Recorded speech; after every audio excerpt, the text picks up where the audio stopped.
Hi, welcome to Brad's Pool Tips and Tricks. In this installment, I'll be talking to you about 3 different, very important safety types that are highly unique in their own right. I suggest that you learn and incorporate these into your game. 3 safety types are the distance safety, the frozen to cushion safety, and the hidden ball safety. Each one is huge when it comes to defensive pool play, and it affects your opponent's choices. Okay, let's begin by discussing the first one, the distance safety. The distance safety type is the simplest and easiest to set up. It does not require careful or accurate ball management skills. You can't think of anything clever, leave a long shot. This makes it a low percentage shot for him, with a good chance for you to immediately come back to the table. Most players can develop a consistent skill in making balls within a half table area. The ball travel distance are not far and therefore easier. When the distance is increased, accuracy drops off. The chances of missing increases as the shot falls into the shooter's chaos zone. Distance can be intermixed with other safety types. For example, combine it with a bad angle shot to reduce the chances of success to near zero. Use this with a frozen cushion shot to increase the difficulty factor. The fusion of several types adds to a player's frustration level. This is another tool to wear down your opponent. These shots always require using some extra brain energy to concentrate on the shot. As a tactic, it prevents a giveaway table and can generate a safety battle which plays to your strengths. The second safety type we're going to discuss is the frozen cushion safety. This type of safety requires the cue ball to stop on or close to the table cushion. Being forced to shoot from that position creates some interesting problems that plague a large percentage of players. Most players are wary of cushion shots because they have miscued many times before, and they hate the idea of not being able to use draw or side spin to the shot. Using the cue ball that is snugged up against the cushion is considered with the same pleasure as going to the dentist. Yet the shots are very common. I just want to say one thing that's important when you have a frozen cushion shot. Do it right. Slide the stick over the cushion and parallel to the floor. Catch the upper part of the cue ball. Make sure you are well chalked. Okay, consider yourself at an advantage when your opponent approaches a frozen cushion rail shot and jacks his stick up. When a shot is attempted with this stance, a large number of self-inflicted problems can be created.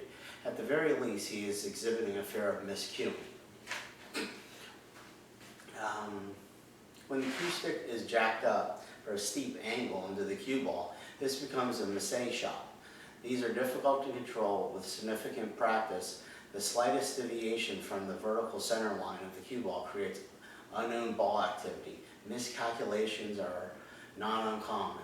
This safety type is even more effective when combined with bad angle and distance safeties. Many players really hate to shoot a full-length table shot from the cushion. When your opponent makes a big deal complaining about how troublesome these are, provide as many as possible. Laying a cue ball close to the cushion is not difficult, only needing a little practice. Any place within an inch or 2 of the rubber can be considered successful. Set up and practice until you are constantly successful. With practice, you'll be able to get a cue ball into a position against an opponent who can't play an effective stroke off the rail.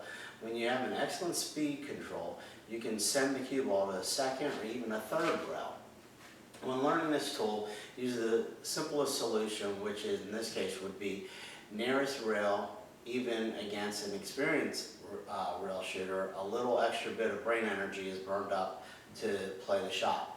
Okay, let's talk about the third safety type today, which is the hidden ball safety, which most people are familiar with. The hidden ball safety type is considered by many players to be the only real defensive shot. To the intelligent player, it is simply another way to create additional problems for an opponent. Regardless how simple or difficult the kick or jump might be, it forces an opponent to stop and think. interruption of his game flow is what is more important. You want an opponent to constantly be figuring out problems. A simple hidden ball setup may be easy to shoot for a legal shot. If he is careless with his analysis, it exposes a weakness in his thinking. He does not consider the consequences of the difficult shot, and the result is to your benefit.